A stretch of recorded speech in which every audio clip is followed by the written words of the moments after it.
Welcome back to the 1% Mind. Today, we are advancing into Phase 2 of our curriculum, Financial Psychology. Imagine you are sitting at a polished mahogany desk in the corner office of a massive corporate firm. You have just completed the most grueling project of your career. For 9 months, you sacrificed your weekends and missed family dinners to push your cognitive endurance to the limit. Today, your phone buzzes. You open your bank application to see a 6-figure performance bonus deposited into your checking account. 100,000 pristine, liquid dollars. Almost instantly, a vivid hallucination overtakes your mind. You picture yourself walking into a luxury dealership this afternoon and purchasing an ultra-high-performance sports car. You can literally smell the leather. You imagine the look of envy on the faces of your colleagues on Monday morning. The surge of dopamine is powerful enough to physically accelerate your heart rate. But then, the quieter voice of mathematics chimes in. If you take that exact same $100,000 and place it into a diversified, compound interest-bearing asset class for 20 years, it will transform into nearly $1 million of generational wealth. It will buy your absolute freedom.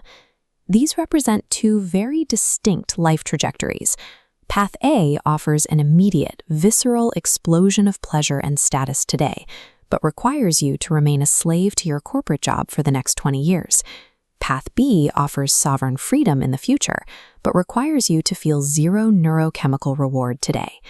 If you are like 99% of the population, you will invent a sophisticated, logical excuse to choose Path A.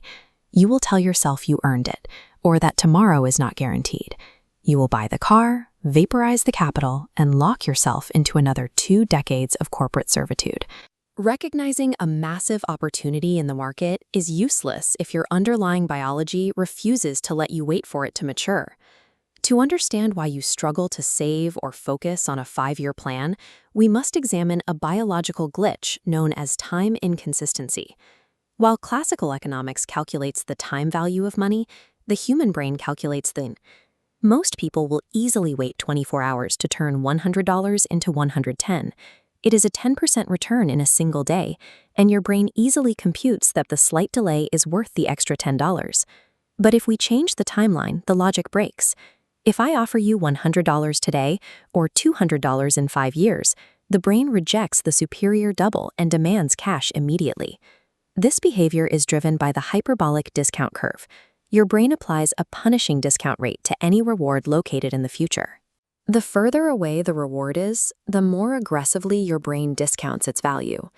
To your neurochemistry, a massive reward 5 years from now feels nearly worthless compared to a tiny reward you can consume today.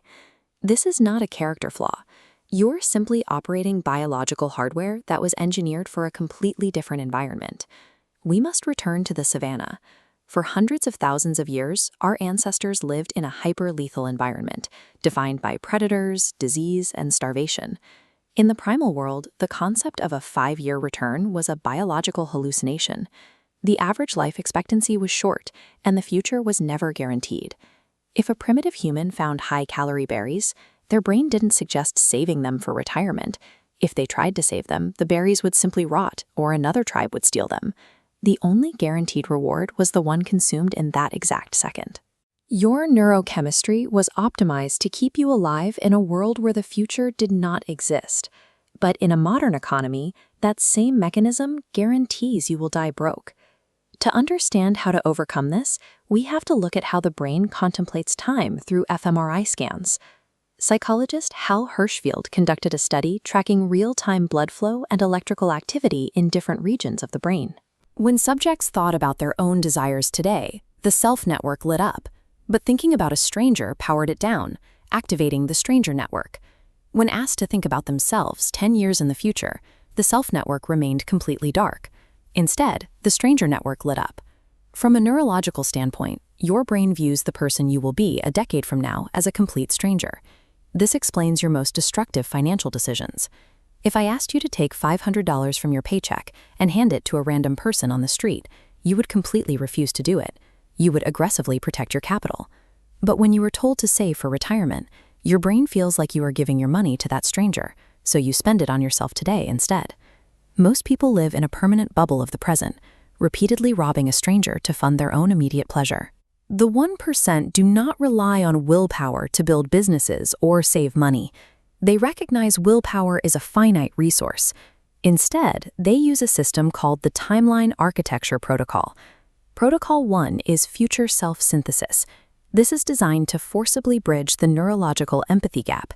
You must sit down and write a detailed, emotionally resonant biography of the person you will be 10 years from today. Describe the material of your desk, your portfolio balance, and your physical health in high-definition detail. This forces your brain's self-network to recognize that person. Then, implement the temporal handshake. Before every major purchase, you must mentally ask that future version of yourself for permission.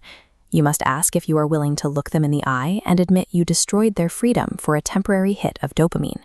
However, even with intense empathy, your primate brain will eventually revolt if it is forced to wait a decade for a reward. This is why the elite use Protocol 2, the micro-milestone dopamine hack. You must take your 10-year goal and fracture it into hundreds of tiny, immediate daily milestones. You don't wait for the million-dollar payoff to feel success. You reward yourself for 90 minutes of deep work or making 5 cold calls. Checking that box triggers a hit of dopamine in the basal ganglia. You are paying your primal brain with artificial dopamine today, so it will allow you to build authentic wealth for tomorrow. Finally, the elite use Protocol 3, the Ulysses contract. This is the defense mechanism for when you are exhausted, stressed, or weak. In the Greek epic, Ulysses knew he could not resist the siren's song. He didn't rely on willpower. He ordered his men to tie him to the mast of the ship and plug their own ears with wax so they could not hear his pleas to steer into the rocks. He survived because he pre-committed his actions while he was in a cold, logical state of mind, removing his physical ability to fail later. The 1% use this by automating their investments. Capital leaves their checking account the exact second their paycheck hits. They never even see the money. They place wealth into illiquid assets and complex trusts that are difficult to access. They use timed lockboxes for their phones to guarantee deep work. They build chains that force their future selves to succeed. They live by a simple principle. The pain of discipline weighs ounces, but the pain of regret weighs tons. You must choose today. Will you be blown off course by every dopamine hit, or will you tie yourself to the mast of compound interest? If you are willing to sacrifice today to conquer tomorrow, subscribe to the 1% Mind and hit the like button. Share this with a friend who is currently trapped in the cycle of immediate gratification. In our next video, we are synthesizing these principles into a tangible financial reality. In video 18, we decode the wealth architecture. I will show you how the elite structure their assets and businesses to automate their freedom. Stop eating the seed crop. Start planting the orchard.